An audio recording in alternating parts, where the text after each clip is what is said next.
আসসালামু আলাইকুম রহমতুল্লাহ। আজকে ২৯ জানুয়ারি, বৃহস্পতিবার। নির্বাচনের বাকি আর ১২-১৪ দিন।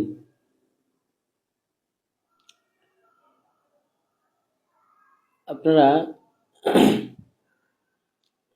যারা নিয়মিত দেশের খবর রাখেন, খবর দেখেন, ভালো মন্দ জানার চেষ্টা করেন, তারা ইতিমধ্যেই একটা কথা শুনছেন হয়তো, যে বিএনপির এক নেতা বলতেছে যে এই জামাত ইসলামের এই যে মহিলা কর্মী, মানে জামাত ইসলামের যে মহিলা শাখা আছে বা মহিলা জামাত, এদেরকে নাকি, মানে এদের ছায়া খুলে ফেলবে। পেটিকোট, উনি পেটিকোট বলেন, উনি ছায়া বলছে। আসলে সমাজ কতটা নষ্ট হইলে,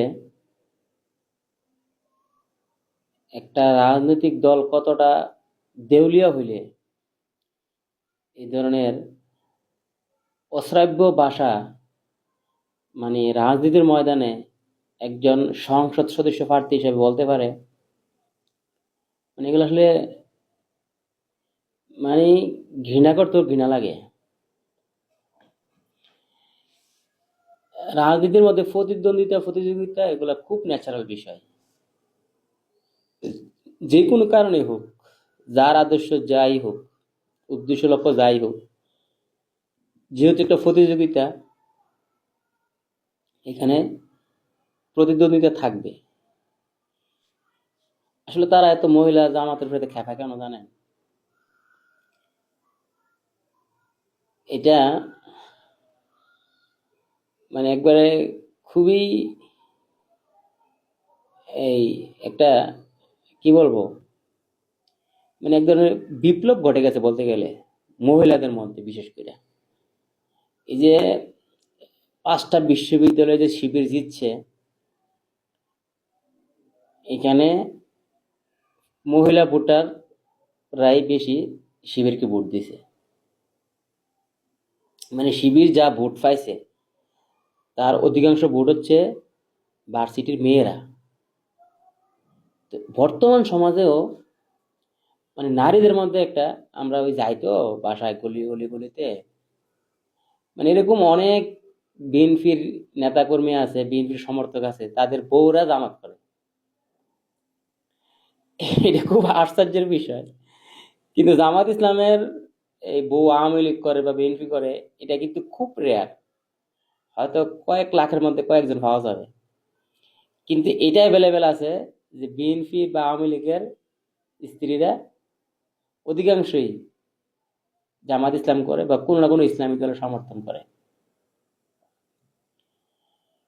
কারণ এই বস্তা বস্তা রাজনীতি দলগুলা, বিএনপি আওয়ামী লীগ,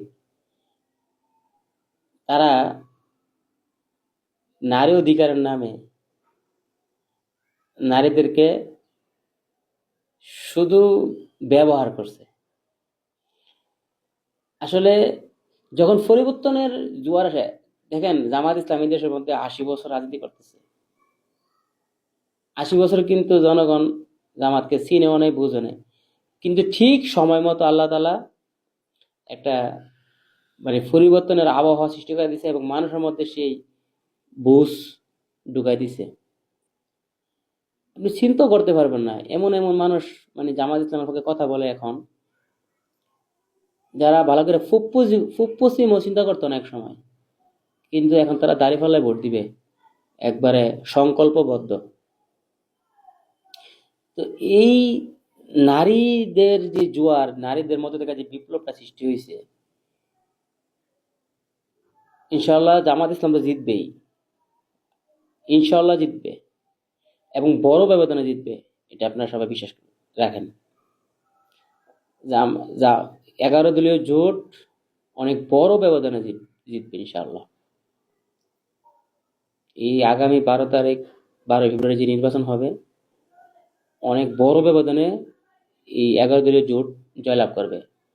আর সেই জয়লাভের পিছনে সবচেয়ে বেশি ভোট থাকবে এই নারীদের।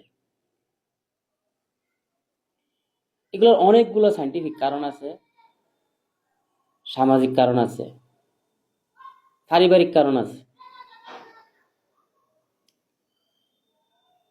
জামাত ইসলামের যে কর্মী বা যে নেতা, আদর্শ কিন্তু একটা খুব ভারী জিনিস। জামাত ইসলামের কর্মীদের, দায়িত্বশীলদের স্ত্রীরা তুলনামূলক ভালো থাকে, এই জিনিসটা এখন প্রমাণ হয়ে গেছে। কিন্তু অনেক এই বস্তা বস্তা বস্তুবাদী রাজনৈতিক দলের নেতারা, কর্মীরা, তারা তাদের স্ত্রীদেরকে, তাদের বোনদেরকে সম্মান দিতে পারে না। অনেক কথা বলা যাবে। জামাতের কোনো নেতাকর্মী মাদক আসক্ত নাই, মাদকাসক্ত ব্যক্তিরা জামাত ইসলামের মধ্যে নাই, কিন্তু অন্যান্য দলের মধ্যে আছে। তো যে ব্যক্তিরা নেশা করে, মাদকাসক্ত, তার স্ত্রী ভালো থাকবে কিভাবে? একজন নেশাখোরের স্ত্রী বা তার ওই পরিবারে কি শান্তি থাকে? এই পরিবর্তনটাই চায় মহিলারা। অনেক পরিবার মাদকের কারণে ধ্বংস হয়ে গেছে, কিন্তু এই জিনিসটা থেকে ইসলামী দলগুলা, বিশেষ করে জামাত ইসলাম, সম্পূর্ণ মুক্ত এই নেশা মাদক এগুলো থেকে। এটা মহিলাদেরকে খুব এফেক্ট করছে, তাদেরকে প্রভাবিত করছে, তারা বুঝতে শিখছে এখন। এরকম ভাবে হুমকি দিয়া, ধমকি দিয়া, গালি দিয়া, গায়ে হাত তুলা, নিকাব ছিঁড়া, ছায়া খুইলা ফেলবো বইলা ইসলামী বিপ্লব ঠেকানো যায় না। ইসলামী বিপ্লব এটা হঠাৎ করে এই ভেসে আসা বা হঠাৎ করে উদ্ভাসিত হওয়া কোনো বিষয় না। এটা হাজার বছরের এই দাওয়াতের ফল, শত বছরের দাওয়াতের ফল। তো ইনশাল্লাহ যে জোয়ার আসছে, এই জোয়ারে ইসলামের বিজয় হবে, সভ্যতার বিজয় হবে, সত্যের বিজয় হবে, ন্যায় এবং ইনসাফের বিজয় হবে, সবশেষ বাংলাদেশের বিজয় হবে। এটা কোনো জামাত ইসলামের বিজয় না, এটা 11 দলের বিজয় না, এটা সত্য এবং মিথ্যার লড়াইয়ের মধ্যে সত্যের বিজয় হবে এবং বাংলাদেশ ভারতের প্রভাব মুক্ত হবে। 54 বছরে ভারতের যেই দাদাগিরি, যে জুলুম নির্যাতন, যে আগ্রাসন, এগুলোর থেকে আল্লাহ এই জাতিকে মুক্তি দেবে। আমরা যে স্লোগান দেই, দিল্লি না ঢাকা, ঢাকা ঢাকা, গোলামি না আজাদি, আজাদি আজাদি, এই স্লোগান ইনশাল্লাহ সত্য হবে। আপনারা দোয়া করবেন, দাঁড়িপাল্লায় ভোট দিবেন। ইনশাল্লাহ এই 11 দলীয় জোট জিতলে ন্যায় বিচার প্রতিষ্ঠিত হবে। অনেক জালেম ন্যায় বিচারের কারণে তারা ভালো হয়ে যাবে। আসসালামু আলাইকুম রহমতুল্লাহ।